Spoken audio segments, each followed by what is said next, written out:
Welcome to A Lunch with Biggie, a podcast about small business and creatives sharing their stories and inspiring you.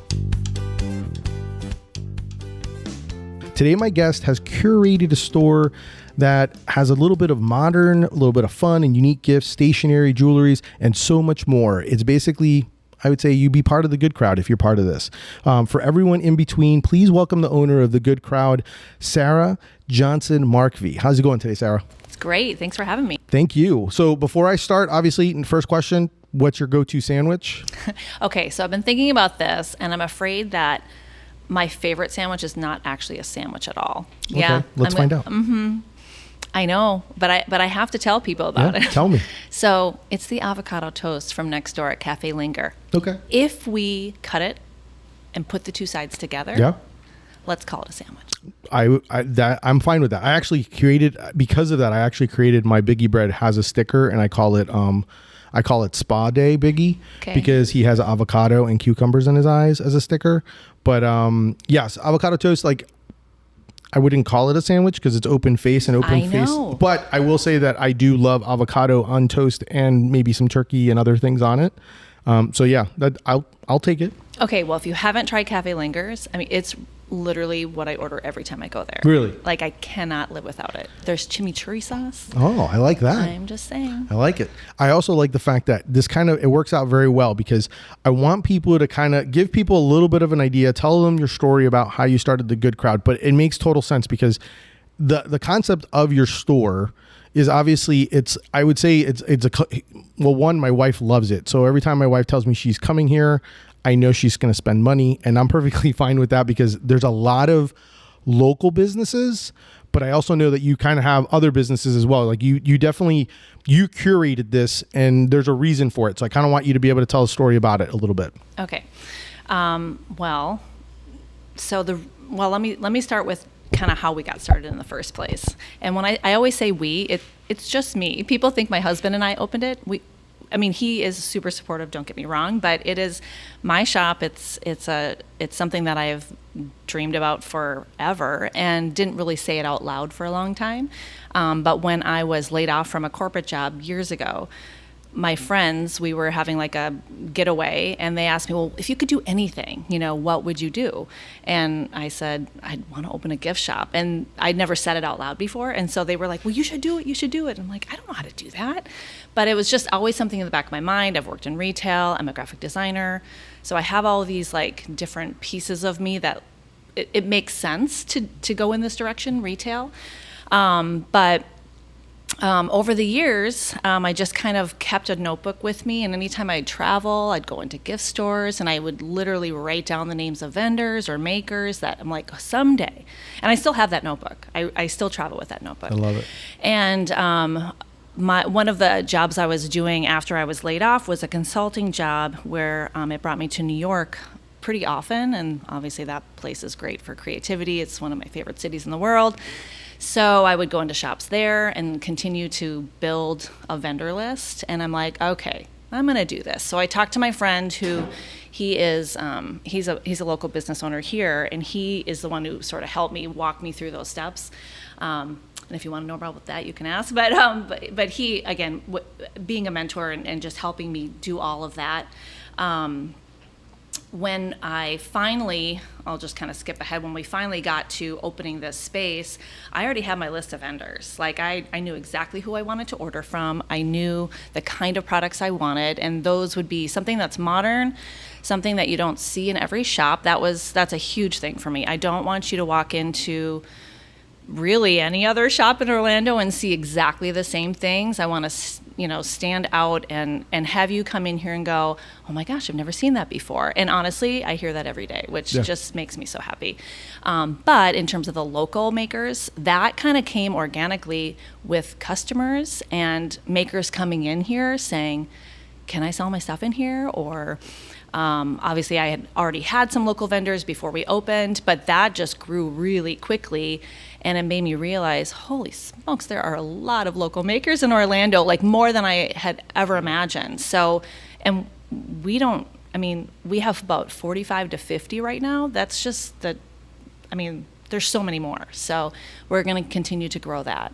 It's awesome. It's actually fun. It's one of the questions I was going to ask. Okay. How many did you have? Now, and I know based on that, like how many, so obviously the store is comprised or a mixture of Orlando brands Yep. and then also national brands that national meaning across the United States that you've figured out based on, your travels and everything like that. Yeah. So a lot of people who come in think we are just local, and we're not, but we are primarily small business. So there are makers from all around the country, a few international brands as well, but they're small businesses. And then of course we've got some larger companies in here as well that make up some of our housewares.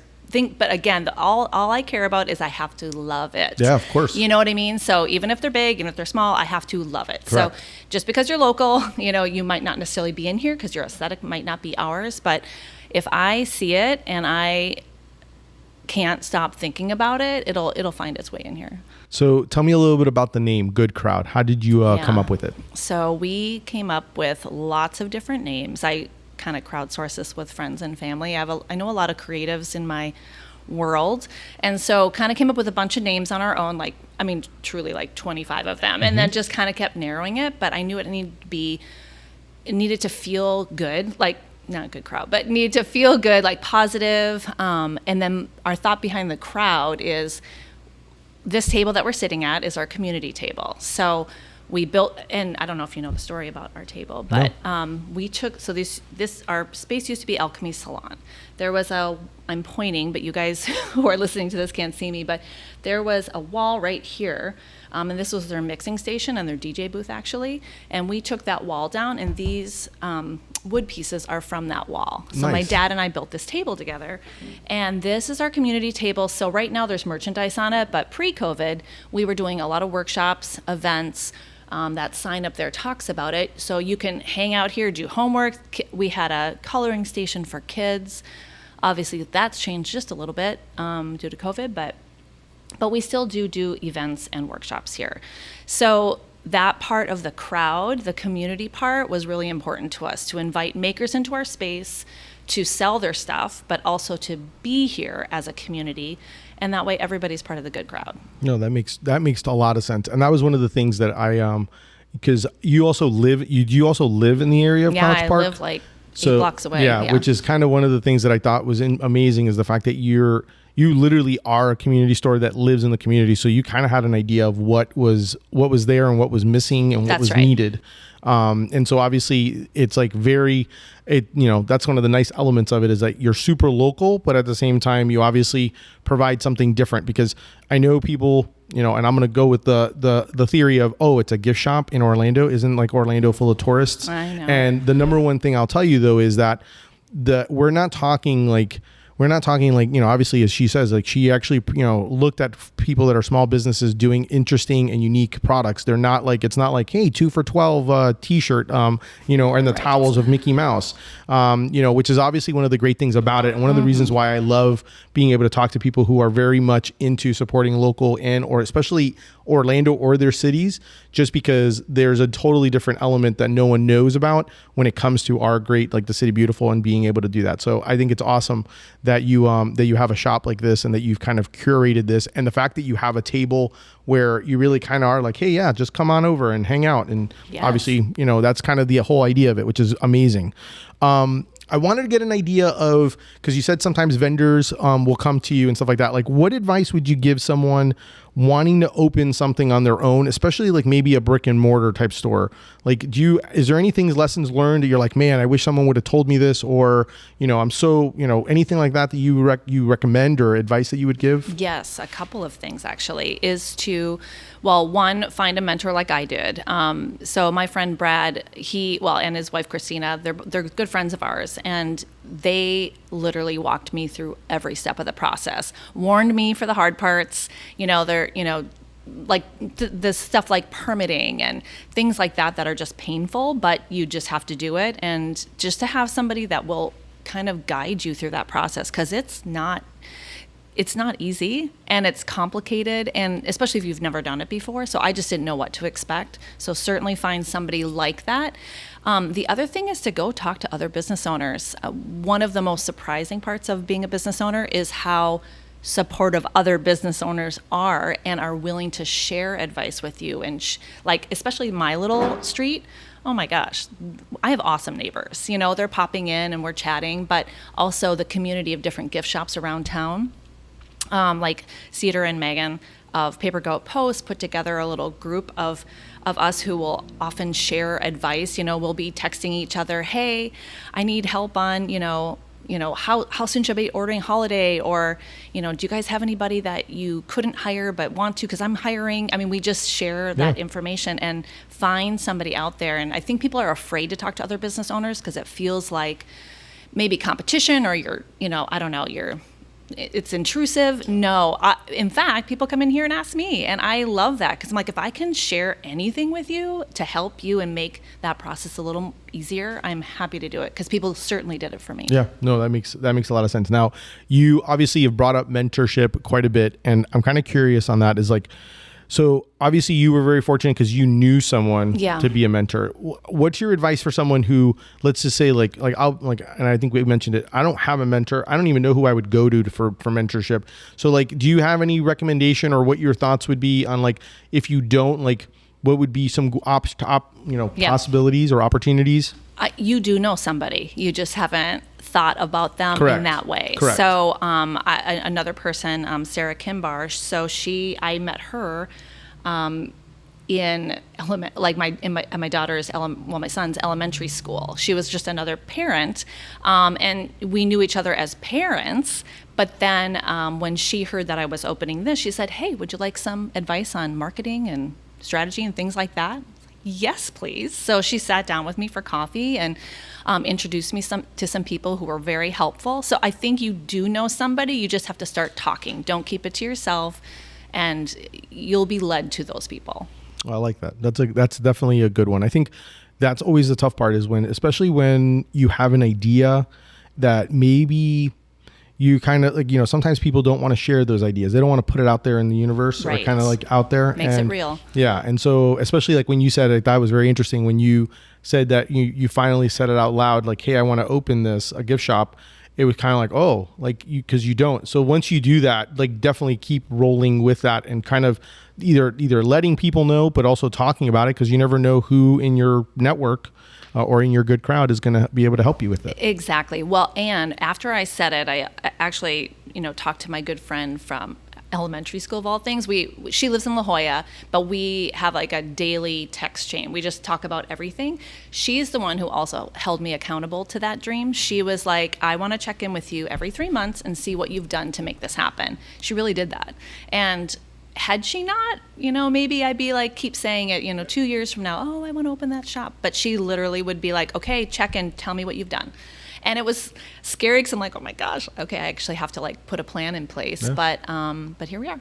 Awesome. What advice would you give for someone who is like, they've never done wholesale, or want to become like a vendor, let's say at like your shop or any shop like that, like similar type of shop?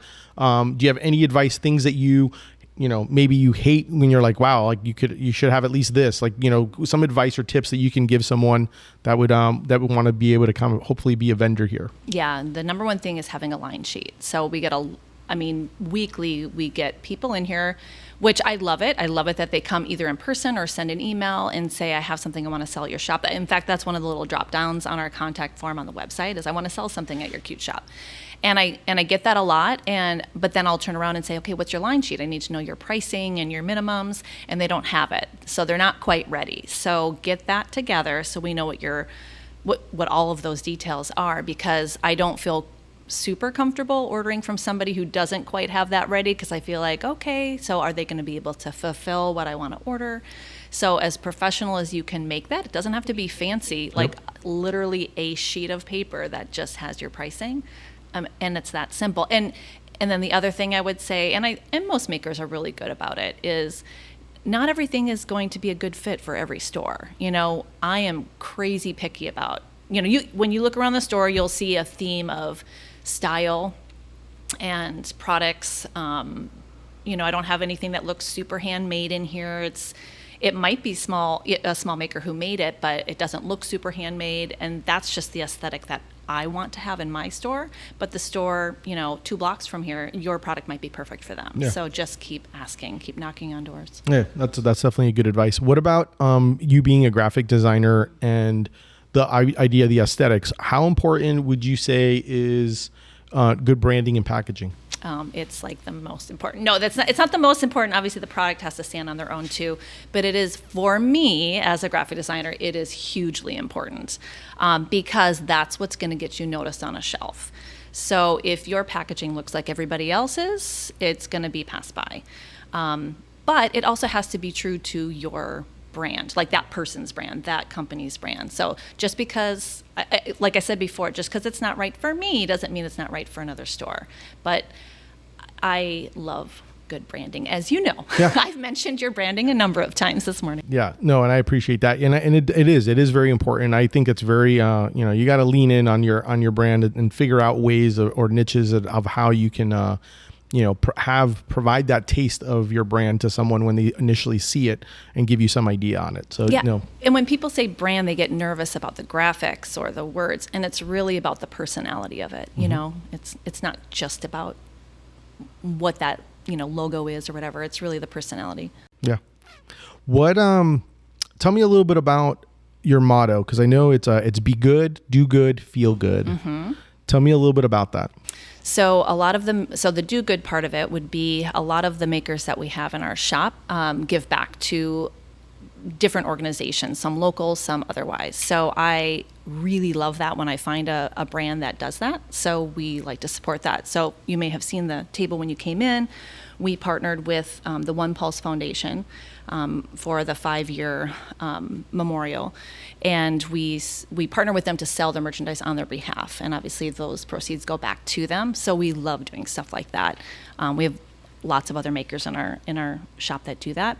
The feel good is you need to feel good when you're in our store.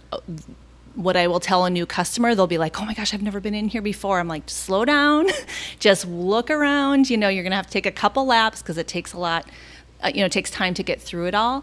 But I said, if you haven't laughed once while you're in the store, you're not doing it right. So I like a little humor. We say we're, a little sweet and a lot salty. So that's fun. So do good, feel good, and be good is just, be a good human, be part of your community, tell other people about us, share what we're doing with your community and just be good.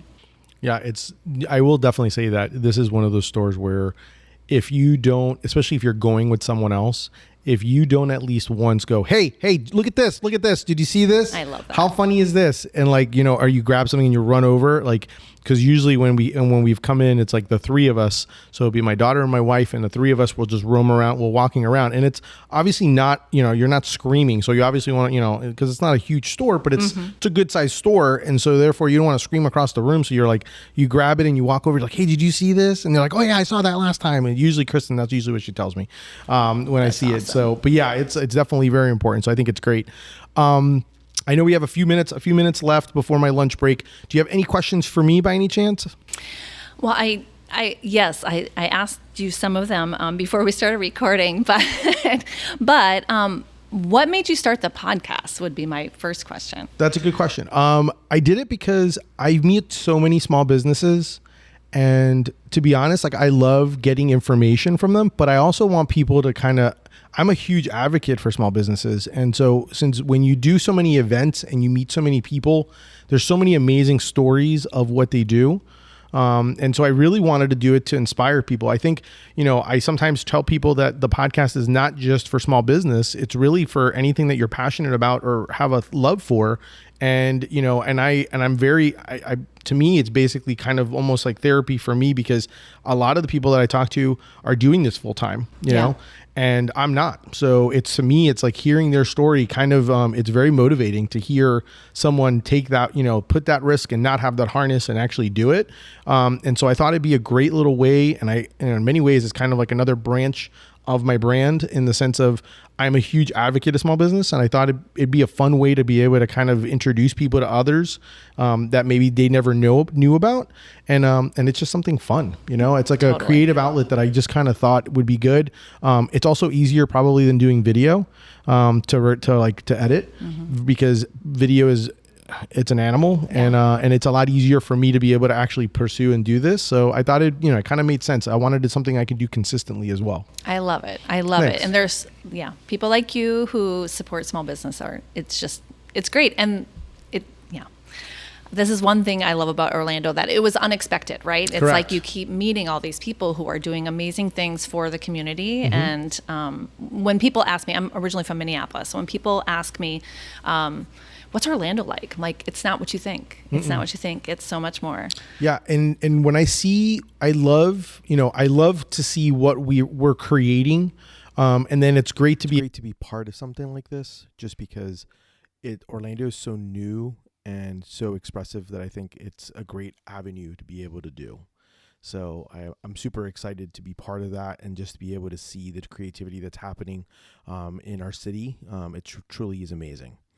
So we had some technical difficulties when I was working with Sarah on this. So my interview got cut kind of short. So I kind of wanted to provide some information and wrap up the episode. So unfortunately, I ran out of battery power. But I wanted folks to be short a few things. So obviously Sarah's not going to be able to give me another question. But I did want to make sure that you guys knew about the Good Crowd. It is located in College Park. It's a 2812 Edgewater Drive in Orlando, Florida. You can find them on social. They're under Good Crowd Shop. Obviously the beauty of it is you can always go and shop online. You can follow them on Instagram. And it's a great little store to go be able to be part of. So I'm very fortunate and very happy to be able to have the opportunity to talk to her. But that's our show for today. Thank you so much for Sarah of the Good Crowd for being on the show and having lunch with me. Definitely make sure to check them out online. If in Orlando, definitely go make sure and do some shopping there.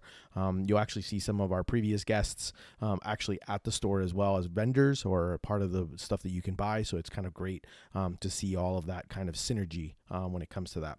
If you enjoyed the show, definitely make sure to subscribe. If you want to support me, you can check my brand out, Deli Fresh Threads, and do some shopping and tell your friends. Thank you. Until next time, keep eating sandwiches and follow your passion.